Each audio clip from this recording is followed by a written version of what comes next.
Is your 6th Gen Camaro key fob not working? The most common issues are a dead battery, synchronization problems, or receiver module glitches.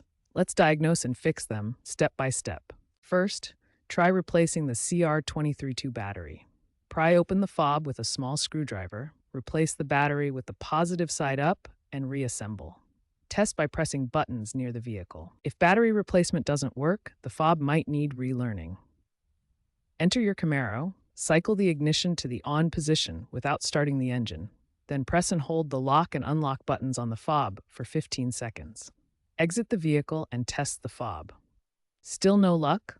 The receiver module might need a reset.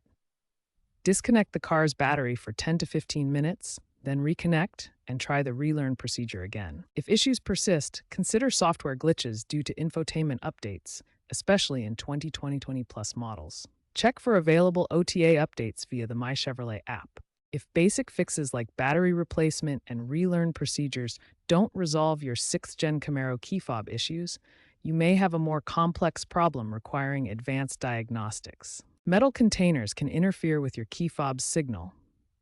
Always keep your fob away from metal objects to prevent communication issues. For prevention, perform annual battery checks on your key fob. This simple maintenance can help avoid unexpected failures. Smartphone apps are increasingly replacing physical key fobs on newer Camaro models. GM's digital key feature provides keyless entry on 2021 and later Camaros. Over-the-air software updates are projected to resolve a significant percentage of key fob issues by 2026. If basic fixes don't work, consult your dealer to avoid warranty issues.